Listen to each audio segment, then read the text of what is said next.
Hello guys, কেমন আছেন আপনারা সকলে? আমি খুব ভালো আছি। তো দেখুন, আজও সকাল সকাল রান্নাঘরে চলে এসেছি একটা সহজ রেসিপি নিয়ে। সেটি হলো কচুরলতি কিভাবে সহজে আমরা চচ্চড়ি করব সেটা দেখার জন্য। তো চলুন দেখা যাক। তার জন্য আমি এখানে একটা কড়াই বসিয়েছি আর একটু তেলও দিয়ে নিয়েছি, গরম হয়ে গেছে। তো আমি লতিগুলো প্রথমেই ভাজা করে নেব একটু ভালো করে।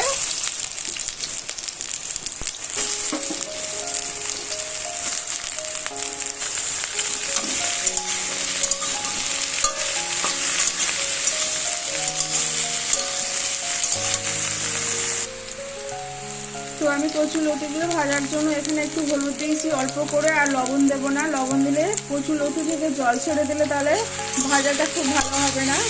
তো আমি একটু আগে সুন্দর করে ভাজা করে নিই, তাহলে খেতে অনেক সুন্দর হবে। আর আমি এই লতিটা আজকে রান্না করবো একেবারেই সহজভাবে, আর কীভাবে টেস্টি করা যায়।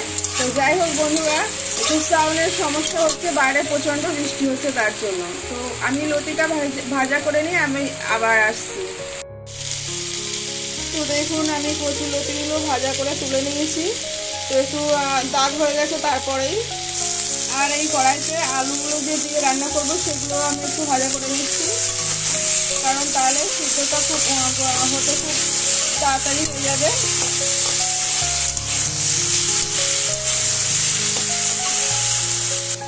আর এই বাটিতে আমি নিয়েছি একটু বাদাম বাটা আর একটু জিরে বাটা। এই বাদাম বাটাটা দিলে তরকারিটা কিন্তু কি দ্বিগুণ টেস্টি হবে। তো এর ভিতরে আমি আরও বাকি মশলাগুলো দিয়ে মিশিয়ে নেব। তো আমি এর ভিতরে গুঁড়ো মশলাগুলো দিয়ে নিয়েছি, হলুদ গুঁড়ো, লঙ্কার গুঁড়ো, জিরার গুঁড়ো আর ধনিয়ার গুঁড়ো। এগুলো একটু জল দিয়ে মিশিয়ে নেব।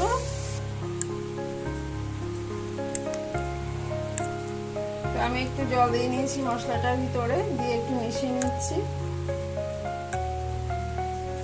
তো আমি ফোড়ন হিসেবে কড়াইতে একটু সাদা তেল দিয়েছি আর একটা শুকনো লঙ্কা কেটে দিয়েছি, কারণ শুকনো লঙ্কাটা খুব বেশি দেব না, যেহেতু গুঁড়ো লঙ্কা দিয়েছি এর ভিতরে। আর আমি তেলটা খুব কম দিয়েছি, কারণ কচুরলতিটা ভাজার সময় যে তেলটা দিয়েছিলাম ওটাও কিন্তু পরে রান্না যখন করব তখন লতি থেকে তেলটা ছেড়ে দেবে।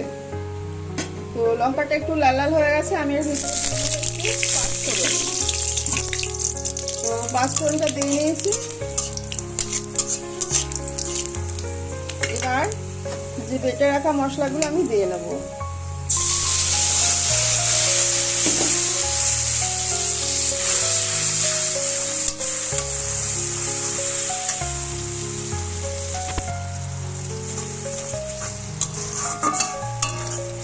তো মশলাটা ফুটে উঠেছে, আমি এর ভিতরে দিয়ে নেব ভেজে রাখা আলুগুলো।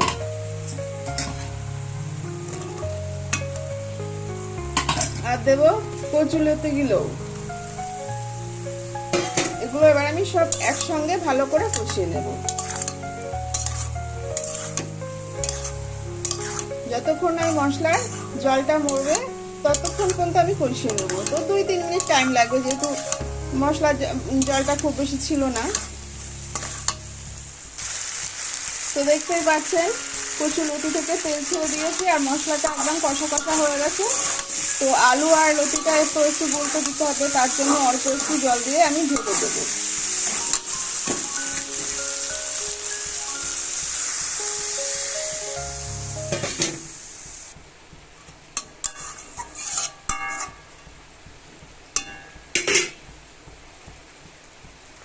তো দেখতে পাচ্ছেন কালারটা কত সুন্দর হয়েছে। আর এটা আমি একটু গলার জন্য ঢেকে দেবো, কিছুক্ষণ পরে দেখবো কতটা গলেছে। আর যেহেতু জলটা পুরো শুকিয়ে নিতে হবে, কারণ চচ্চড়ি করব।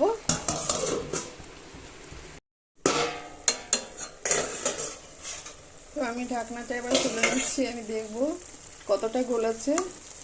তো গলে গিয়েছে আলু, আর ঝোলগুলো মরে এসছে, খুব বেশি নেই ঝোল, আর অল্প একটু আছে। তো আর একটুখানি এটা রান্না করে নিতে হবে। তো দেখতে পাচ্ছেন বন্ধুরা, আমার কচুরলতিটা চচ্চড়ি হয়ে গেছে। সামান্য একটু ঝোল ঝোল আছে, এটা কিন্তু ঝোল নয়, এটা একটু কিছুটা তেল তেল অংশ, আর এটা নিচে লেগে যাচ্ছে। তো এটা নামিয়ে রাখলে তারপর আবার এটা শুকিয়ে যাবে। তো আজকে আমার কচুরলতিটা রান্না কেমন আপনাদের লেগেছে? আমি কিন্তু খুব সহজভাবে রান্না করেছি আর খুব তাড়াতাড়ি হয়ে গেছে। তো আপনাদের যদি ভালো লাগে তো একটা কমেন্ট করবেন, আর কার কার ভালো লেগেছে সেটাও আমাকে জানাবেন।